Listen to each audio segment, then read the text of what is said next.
say x comma y, right? But what does y equal? Minus 4x plus 5. So you could say that, and you know it might be inside, it might be outside, but this point is fixed, right? What is that point? Negative 2 what? Negative 3, right? So where's the rectangle going to be? It's like this, right? Like there's your rectangle. So it says, what are the dimensions of the rectangle whose area is greatest? What function do we need to maximize? A speed function, a velocity function, what? Area. What is, so area of a rectangle is, what's, well, hold on, don't give me don't give me this formula, but in general, it's just length times y, right? Base times height. What's the base of this? So it's base times height. Natalie, what is the base of this in terms of x? So it's going to be x times x squared minus 4x. Careful, careful. The base is right here, correct? Yeah. Do you see the yellow right there? What is that distance? Can someone tell me what that distance is? It's x minus negative 2, also known as x what? Plus 2. What's the height going to be of this thing? What's the height? The height is y minus what? Negative 3, also known as what? Y plus 3. So right now we have area equals x plus 2 times y plus 3. Does that make sense, everybody? Because it goes below the y-axis and it goes below the x-axis. Are we good with this? That's still, though, in two variables. What do we need to substitute in? We know y is this, so where do we put that? Right there. So what does area equal? Area equals x plus 2 times what? X squared minus 4x plus 5, or plus 8. Yeah, plus 3, like this, right? Actually, sorry. Go ahead. Y, x minus negative 2. Because if I put the axes in right here, here are the axes right here, correct? This distance right here, Arvin, what's that distance? Y, right? What's this distance right here? 3. Y and 3. So what's the distance from the point all the way down? And then what's this distance right here? That's 2, sorry, 2. And what's this distance? X, so it's x plus 2. What's the distance between two numbers? You subtract them, right? You subtract the smaller from the bigger. So if the bigger one is y and the smaller one is negative 3, it's y minus negative 3. Why is this a great equation for us? Can someone tell me one reason why this is an awesome equation to have? One variable, right? It's also what type of equation? It's actually cubic. It's a polynomial. Do you know how to work with polynomials real well? So at this point, if you're trying to find a maximum for this, it's the same process we've done before. What are you going to want to do? Multiply it out. I like what someone said multiply it out and someone said what? Derivative, right? So what do you want to do first? Multiply it out first. You could use the product or don't. Multiply it out first. Everybody, multiply this out and simplify it for me. Multiply it out and simplify it. Let's make sure we're on the same page. Nice. Yay. Good catch by Noah DeVos. Putting that on the record. You have to make sure you're answering the question. The question is not asking for the x and y coordinates. It's asking for the dimensions. So what do you have to add to x to get the width? You have to add 2. Remember, it's the x is negative 2, so you have to add 2. What do you have to add to y once you use your calculator? You have to use what? 3.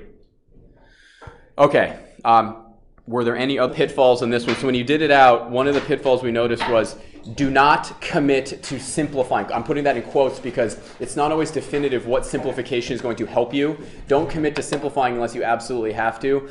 I saw a lot of errors when people were coming up with this right here, which is the result of the chain rule. And why is that the crux to the whole thing? Because to make a fraction equal to 0, what's the only way to make a fraction equal 0? The numerator has to be equal to what?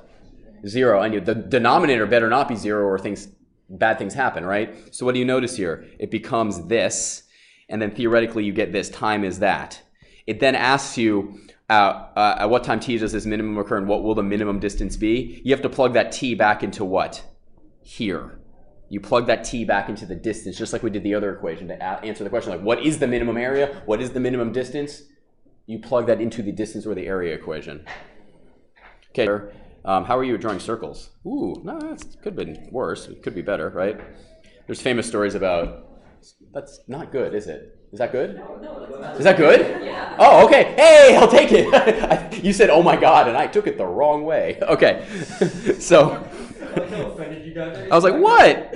What? Come on. Okay, so this is the picture of what we're doing here. We're drawing a rectangle inside this circle. And what are we trying to do? We're trying to find the maximum what? Of the rectangle that can be inscribed. So inscribed means inside. So you have a natural tendency to think it would be a square, and that is correct, but we have to prove it. Feeling it is not the same as proving it. So here's the thing. We have to be able to write an equation to minimize or maximize. In the work we've done so far, in my opinion, the hardest part is writing the equation. Everything else is details. You have to be careful about the details, where the detail's kind of nasty on this one. Yeah. So let's draw this circle. What's one thing we know? This is a circle with what? Radius 10, right? So let's just draw something here to make our lives a little easier. I'm going to draw a set of axes like this. What's the equation for a circle of radius 10? Does anybody remember? Do you remember? X squared plus y squared equals 10. Yes. X squared plus y squared is equal to actually, is it 10 or what is it? 10 squared, right? It's the radius squared. This is the equation for a circle of radius 10 with center at the what? Center at the, what's that called? The origin. Thank you, Lindsay. Yes, the origin. So there's a relationship between x and y. Every point we have, that's the relationship, correct? Now, do you see a lot of symmetry in this? I'm going to try to set you up to make this a little easier. Do you see a lot of symmetry in this? Yes. So, for example, if I went like this and shaded this rectangle, how many of those rectangles do you see? 4. There's 4 of them, right? So if we maximize that rectangle, have we maximized all 4? Do you agree with that? As these change, they all change the same exact way. Do you agree? Okay, so what's the area of that rectangle? Can someone tell me what the area of that rectangle is? 1/2 L times 1/2 W. 1/2 the rectangle. It's just length times height, correct? Correct? If that point right there, everybody, is xy, what's the length of that rectangle? X. What's the length? X times y. But when we find minimums and maximums, we want to take a derivative. And do you know how to do this derivative? Kind of-ish, but we want how many variables? We want 1. We want 1. So what variable do you want to isolate from that red box? Yeah, so y squared is equal to 10 squared minus x squared. Now what do you do? So y is equal to plus or minus the square root of 10 squared minus x squared. Not 10 minus x, not 10 minus x. The square root of 10 squared minus x squared. That's plus and minus. Why do I have to write plus and minus in there? Because we're dealing with both negative and positive. Yeah, so this right here is the positive part, right? And this right here is the negative. This isn't a function, that's why it's plus and minus. Now, if we're just looking at that yellow rectangle, what's the only one we really care about? The blue or the purple? The blue. So we just care about the positive one. So what does y equal? 10 squared minus x squared to the what power? Just the positive. Where do we plug this in, Arvin?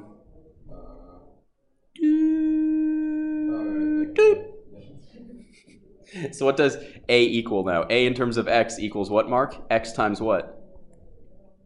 10 squared minus x squared. To the? Hey, do we now have an equation?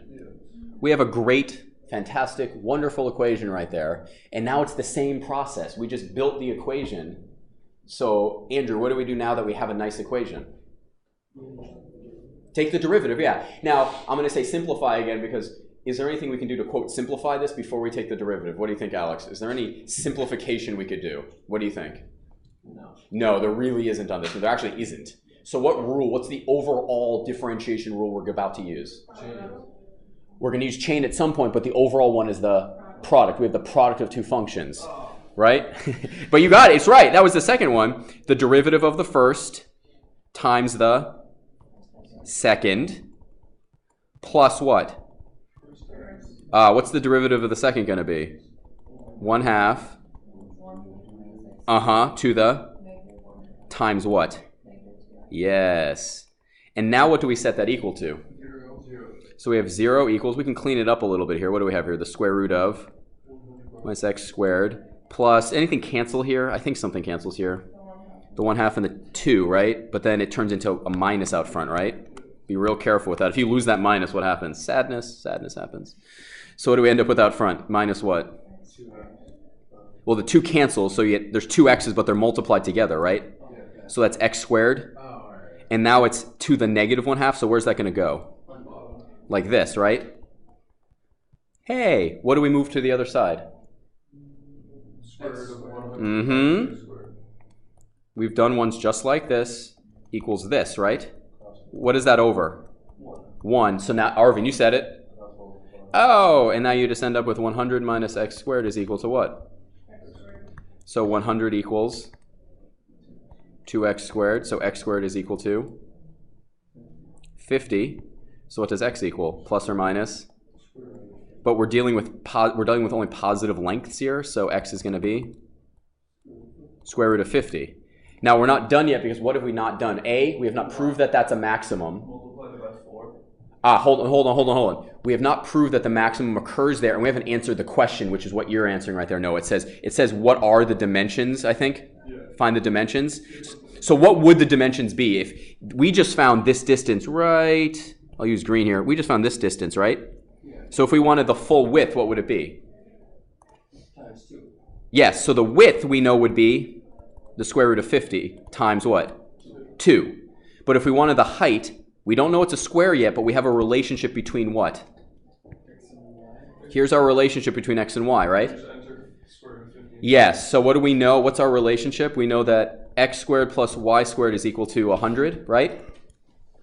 What we need to solve for y after plugging in for what?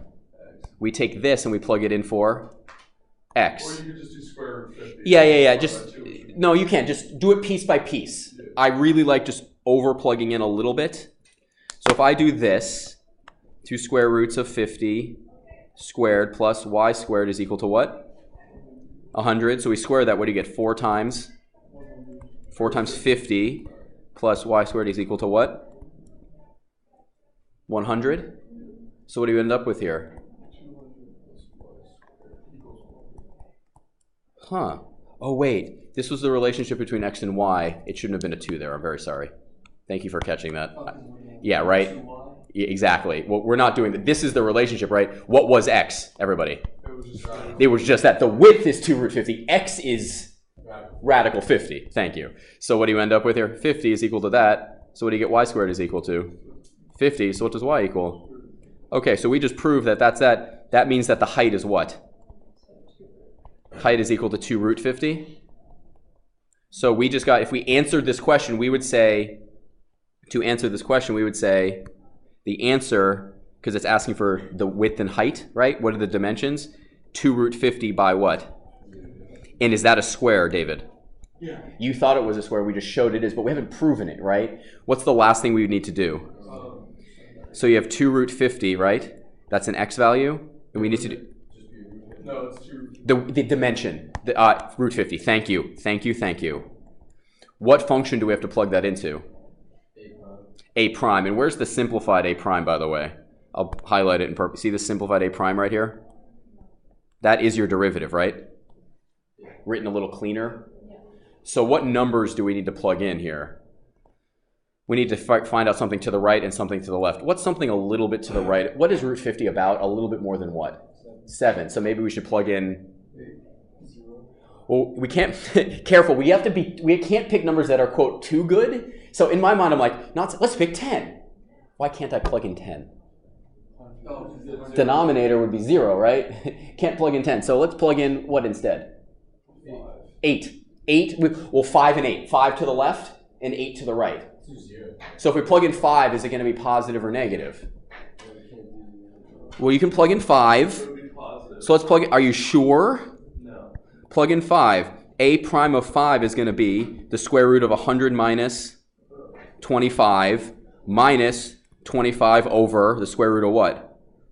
100 minus 25. Off the top of your head, do you know if that's positive or negative?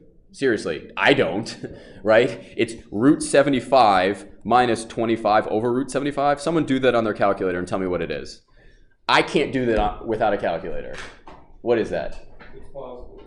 Is it positive? What do you think? Yeah, it is positive. It is positive? Yeah. So what do we have here? So we know it's going plus, plus, plus, plus, plus. Is that what we want? Uh-huh. And let's just assume it's negative on the other side. So what is it going to do? It'll go up and down. So what's that going to be? That is where a maximum occurs. The question is, what are the dimensions? The dimensions are 2 root 50 by 2 root 50. Because what was our original picture, everybody? A square. It was that first quadrant. We did it in terms of the first quadrant. Yes? So on the answer key, yep. the color did it with the whole thing. The whole thing. What is the square root of 200, everybody? That's the square root of 4 times the square root of 50, right? What is that? It's the exact same thing. She did the whole thing.